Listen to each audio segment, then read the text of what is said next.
Hey, what is up guys? It is SlickMoff here. I'm back again with another video, and in this one we're going to be talking about the Batman Return to Arkham Day 1 patch/update thing that totals about 14 gigabytes to update Batman Return to Arkham and Batman Arkham City, Arkham Asylum and Arkham City. Now do keep in mind you cannot play Batman Return to Arkham before installing this update. This is a Day 1 patch. The first thing you do when you put in your disc is they're going to ask you to update, and it's 6.5 gigabytes on Arkham Asylum and 8.3 on Batman Arkham City. Now, let's just sort of get this out of the way. This is very odd, I think, for a variety of reasons. Now, if we were dealing with something like Call of Duty Infinite Warfare, for example, the game has already gone gold, and you have a beta out right now. Of course, there's going to be guns that prevail over others, and there's going to be balancing and nerfing and glitches that need to be fixed.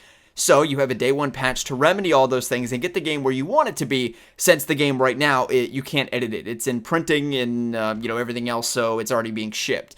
So you have that. That makes sense. For a first-person shooter and for a variety of other games, it makes a lot of sense. For a remastered game that's 7 and 5 years old respectively, it's odd, is it not? I mean, it's just weird that they have this, and not only that they have a Day 1 update, because I can see, for example, them fixing some glitches or stuff like that. But 14 gigs? 14 gigabytes, and I'm not saying this in like a way to complain, I'm just trying to figure out what possibly could they have updated, because it's not that big of a deal. I have fast internet, to be honest with you. I have 200 download.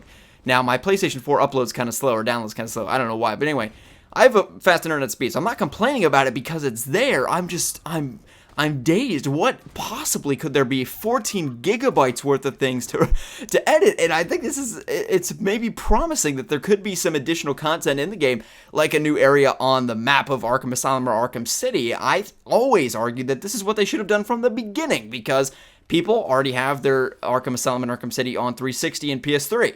So they sort of have this what's in it for me mentality of the game, looking at Batman Return to Arkham, and the answer is very simply, even if they add just a little bit, it doesn't have to be all that expensive. You don't have to change the map. All you have to do is expand upon it a little bit, maybe add a side mission, do something. But it appears as though there's nothing up to this point. But once again, this 14 gigabyte Day 1 patch. Now, could it just be all remedying glitches? I guess so. I mean, I'm not saying it can't be, but it's massive. I mean, that is huge, and it's 6 and 8 per game, so 6 gigabytes. Arkham Asylum's only like 30. The whole game is 30.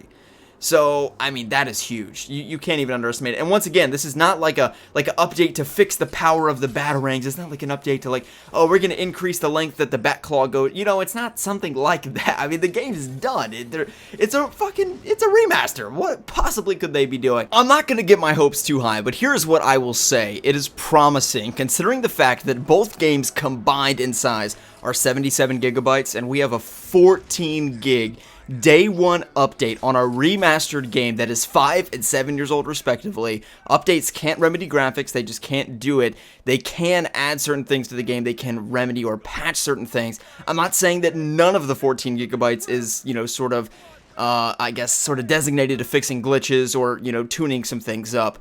But to say that all of it is, I'm not sure if I'm going to say that yet. I think we'll have to wait and see. Maybe it is. I don't know. I'm not getting too hopeful, but I am a little bit hopeful. I'm not going to lie to you. So, if not a new section of the map or a side mission, then maybe just a cool Easter egg that we talked about beforehand that they didn't want in the original base game that shipped because people would find out about it and it would get leaked, but rather include it in the Day 1 patch. Keep in mind that the gameplay that we already saw did not account for the Day 1 patch. The Day 1 patch, literally as the name suggests, comes out on Day 1. So if you get the game early, you play on the, basically 0.0 version of the game, and then when Day 1 comes, that's being October 18th, then 0.1 version of the game comes out. So even the gameplay that we've seen thus far does not have the Day 1 patch in tune for it. So do keep that in mind. The Day 1 patch literally is on the first day the game comes out. So we are all going to experience it together and see if we can maybe find something new or, what this patch or update entails. If this game was on PC, we could literally just dissect the patch and just find out everything that it has.